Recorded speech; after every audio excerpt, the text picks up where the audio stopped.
Nakshatra channel அனைவருக்கும் வணக்கம். இந்த சேனலுக்கு ஃபஸ்ட் டைம் அப்படின்னா மறக்காமல் சப்ஸ்கிரைப் பண்ணிட்டு பக்கத்தில் இருக்க பெல் ஐக்கனை ப்ரெஸ் பண்ணிக்கோங்க. அப்போ தான் நான் போகிற வீடியோஸ் எல்லாமே உங்களுக்கு கரெக்டாக வரும். இது முழுக்க முழுக்க ஆன்மீக தகவல்களை தழுவி வர சேனலுங்க. இன்றைக்கி நம்ம சேனலில் நிறைய கோயில்களை பற்றி பார்த்துட்டு போகிறோம். அந்த வகையில் இன்றைக்கி பைரவருக்குரிய 8 படை வீடு என்னென்ன அப்படிங்கிறது நம்ம பார்க்க போகிறோம். பைரவரை பற்றி நம்ம நிறைய பேசியிருக்கோம், நிறைய சொல்லியிருக்கோம். பைரவர் ஒரு சக்தி வாய்ந்த தெய்வம். அவர்கிட்ட நம்ம எவ்வளோ முறை எவ்வளோ குறைகள் இருந்தாலும் அவரை போய் மனசார வேண்டிக்கிட்டாக்க நிச்சயமாக நல்லது நடக்கும். பைரவருக்கு என்னென்ன மாதிரி விளக்கு போடணும் அப்படிங்கிறது பிரத்யேக வீடியோ நான் போட்டிருக்கேன். அது எல்லாருமே பார்த்துருப்பீங்க.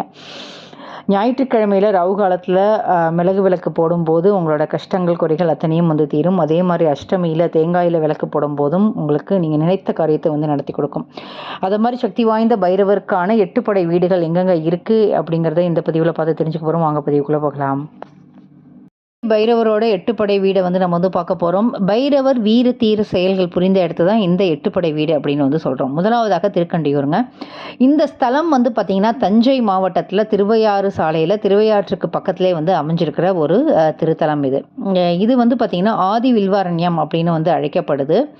இறைவனோட திருநாமம் பிரம்ம சிறுகண்டீஸ்வரர் அப்படின்னு சொல்கிறாங்க. பிரம்மனோட அகந்தையை அழித்து அருள் கொடுத்த இடம். அதனால தான் பார்த்திங்கன்னா இந்த ஸ்தலத்துக்கு பக்தியோடு வழிபாடு பண்ணாக்க மறுபிறவி அப்படிங்கிறதே இல்லை அப்படின்னு சொல்கிறாங்க. மறுபிறவி வேண்டாம் அப்படின்னு நினைக்கிறவங்க இனிமேல் இந்த பிறவியே கடைசி பிறவியாக இருக்கணும், எந்த பாவங்கள் செஞ்சாலும் இந்த பிறவியோட முடியணும் அப்படின்னு நினைக்கிறவங்க இந்த ஸ்தல இறைவனோட வழிபடும் போது மறுபிறவி இல்லாமல் இறைவனோட அருளாக நமக்கு மோட்சம் கிடைக்கும் அப்படின்னு சொல்கிறாங்க.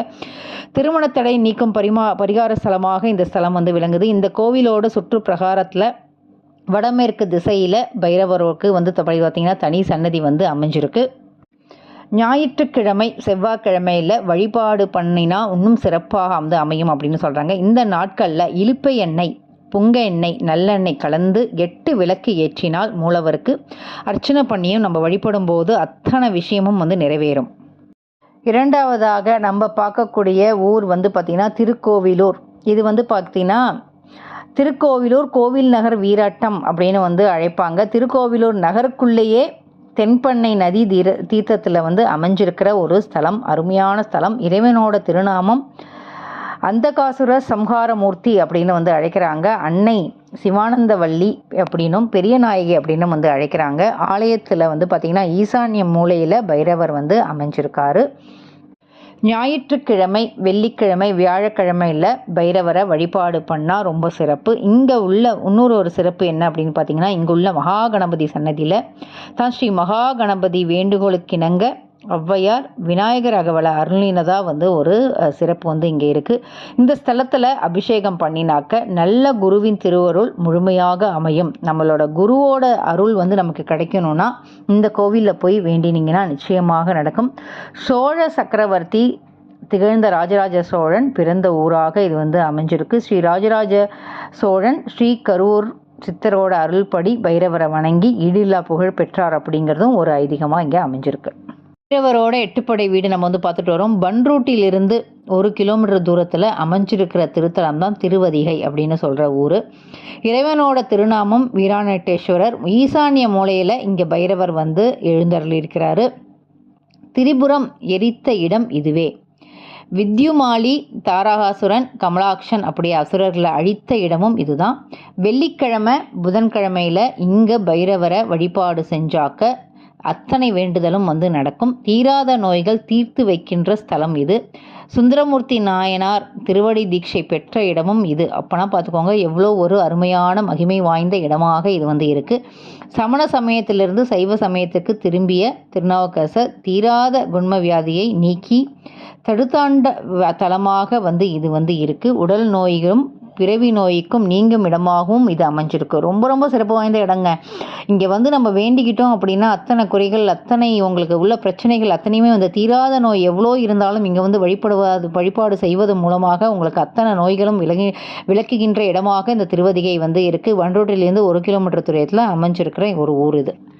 அடுத்ததாக பைரவரோட 8 படை வீடில் 4வது படை வீடு மாயவரம் திருக்கடையூர் சாலையில் 8 கிலோமீட்டரில் தூரத்தில் செமினார் கோவில் இருக்குது. இந்த செமினார் கோவிலிருந்து 2 கிலோமீட்டர் தூரத்தில் தான் அமைஞ்சிருக்கிறது. திருப்பரியலூர் இங்கே ஊரில் தான் வந்து சுவாமியோட திருநாமம் வீராநேட்டேஸ்வரர், அம்பாலோட பெயர் வந்து பார்த்திங்கன்னா இளங்கொம்பனையாள் அப்படிங்கிற ஒரு பெயரோடு அருள்பாலிக்கிறாங்க. அகந்தை கொண்ட தக்ஷனை அழித்த இடமாக இது வந்து விளங்குறது. தக்ஷன் யாகம் செஞ்ச இடமும் இதுதான். தற்சமயம் வந்து பார்த்திங்கன்னா கோவிலோட வந்து பார்த்திங்கனாக்க குளம் வந்து இங்கே தக்ஷன் யாகம் செஞ்ச இடத்துல வந்து இருக்குது. அந்த கோயிலோட குளம் அங்கே தான் இருக்குது. இங்கே வந்து வழிபட்டால் தீராத கடன்கள் வந்து தீரும். நமக்கு ஒவ்வொரு ஊர்லேயும் ஒவ்வொரு பிரச்சனைக்கு வந்து வழி வந்து கடவுள் வந்து கொடுக்குறாரு. இந்த கோவிலில் கடன்கள் நிறையா இருக்குன்னா இந்த கோயிலில் வந்து வழிபட்டாக்க கடன்கள் தீரும். பூர்வ ஜென்மங்களில் ஏற்பட்ட சாபங்கள், தோஷங்கள் ஆகியவற்றை நீக்கி நல்வாழ்வு தரும் இடமாக இந்த கோவில் வந்து அமைஞ்சிருக்குங்க. அடுத்ததாக 5வது படை வீடாக நம்ம திருவிற்குடியை வந்து பார்க்கலாம். திருவாரூர் நாகூர் சாலையில் திருப்பயத்தாங்குடியிலிருந்து 2 கிலோமீட்டர் பிரிந்து செல்கிற ரூட்டில் போனீங்கன்னா திருவிற்குடியை நம்ம வந்து போகலாம். மேற்கு நோக்கிய திருக்கோவிலாக அமைஞ்சிருக்கிறது இன்னும் சிறப்பு. இந்த கோவிலில் வந்து என்ன சிறப்புனா வந்து பெருமாளே இறைவன்கிட்ட துளசியால் அர்ச்சனை பண்ணி சுதர்சன சக்கரத்தை பெற்ற இடமா வந்து இது அமைஞ்சிருக்கு. இந்த கோவிலில் இறைவன் திருநாமம் ஸ்ரீ ஜலந்தராசுரர் மூர்த்தி. திருமால் வந்து வேண்டிய ஸ்தலம் இது. அதனால தான் இங்கே சிவபெருமான் வந்து பார்த்தீங்கன்னா பைரவர் வடிவில் இருக்கார். இங்கே பைரவருக்கு துளசியால் அர்ச்சனை பண்ணுறது வந்து தனி சிறப்பு. எப்போதும் பெருமாளுக்கு தான் துளசியால் வந்து அர்ச்சனை பண்ணுவோம். ஆனால் இங்கே பைரவருக்கு துளசியால் அர்ச்சனை பண்ணி வேண்டிக்கிட்டாக்க அத்தனை சகல சௌபாக்கியமும் கிடைக்கும் அப்படின்னு சொல்கிறாங்க. இங்கு திருமால் தன்னோட தேவியான லக்ஷ்மியோடு இருக்கிறது இன்னும் சிறப்பு. பெரும் வறுமை நீங்கிட அல்லது மகத்தான செல்வம் வேணும் அப்படின்னு நினைக்கிறவங்க இங்கு 16 வெள்ளிக்கிழமையில் வரணும். வந்து வேண்டிக்கிட்டா நிச்சயமாக உங்களுக்கு பெரும் செல்வம் வந்து கிடைக்கும். விநாயகர், சுவாமி, அம்பாள், லட்சுமி, பைரவர் ஆகியோருக்கு அபிஷேகம் செஞ்சு ஆராதனை செஞ்சீங்கன்னா நிச்சயமாக எல்லாவித செல்வமும் உங்களுக்கு கிடைக்கும். இதை செஞ்சால் இயலாத அளவுக்கு பொருள் வந்து ஈட்டலாம். சாதாரண நிலைமையில் இருக்கிறவங்க கூட பெரும் செல்வந்தராக ஆகலாம் அப்படின்னு வந்து சொல்கிறாங்க.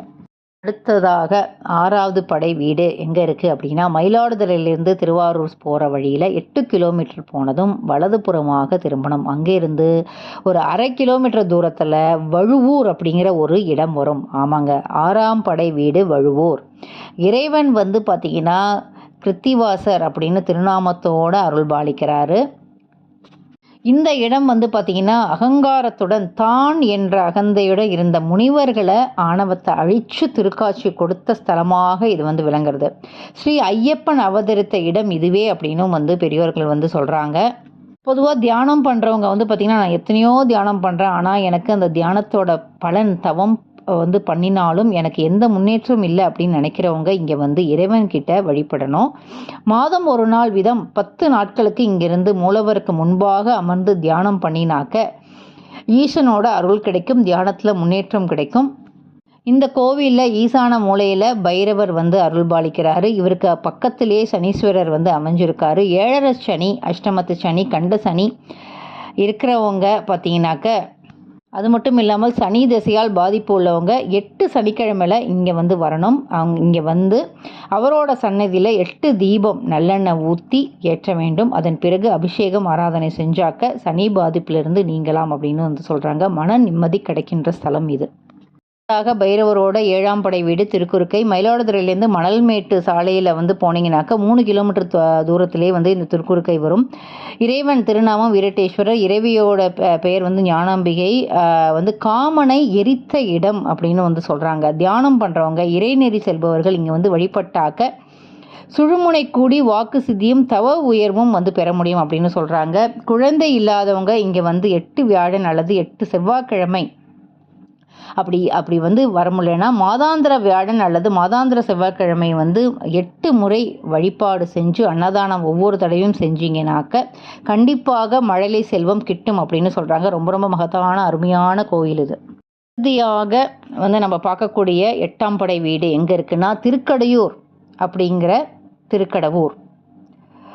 ஆதியில் வில்வ அரண்யம் அப்படின்னு வந்து பெயர் பெற்றது. அமிர்தகடேஸ்வரர் அபிராமி என்ற பெயரால் வந்து இறைவனும் இறைவியும் வந்து அருள்பாலிக்கிற ஸ்தலம் இது. யமனை சம்ஹார செஞ்ச இடம், மார்க்கண்டேயரை காத்து அருளிய இடம். இது நமக்கு வந்து இந்த கோயிலை பற்றி நிறைய நம்ம வந்து பேசியிருக்கோம். இதய நோய் உள்ளவங்க, ஆயுள் கண்டம் உள்ளவங்க இங்கே வந்து வில்வத்தால் அர்ச்சனை பண்ணினாக்க நிச்சயமாக நினைத்தது நிறைவேறும். அதன் பிறகு தியானம் செஞ்சு இங்கே வந்து 8 சனிக்கிழமையில் வந்து சிவனையும் பைரவரையும் வேண்டினாக்க மரண பயம் அகன்று நீடூழி வாழலாம் அப்படின்னு வந்து சொல்கிறாங்க. அற்புதமான இந்த 8 படை வீட்லேயும் வந்து பார்த்திங்கன்னா பைரவர் வந்து நமக்கு அருள்பாலிக்கிறாரு. சகல சௌபாக்கியமும் வந்து கொடுப்பாரு. அத்தனை குறைகள், உடல் வியாதி, திருமண தடை, குழந்தை பாக்கியம், நமக்கு செல்வம் சேரணும், வேற என்ன வேணும் சொல்லுங்கள், எல்லாமே தரக்கூடிய இந்த 8 ஸ்தலங்களுக்கு போய் வழிபடுவதன் மூலமாக நிச்சயமாக நமக்கு வாழ்க்கையில் மேலும் மேலும் வந்து முன்னேற்றம் வந்து ஏற்படும். நிச்சயமாக இந்த பதிவு உங்களுக்கு பிடிச்சிருக்கும் அப்படின்ட்டு நம்புறேன். வேற ஒரு அருமையான ஆன்மீக செய்திகளை உங்களை சந்திக்கிறேன். நன்றி, வணக்கம்.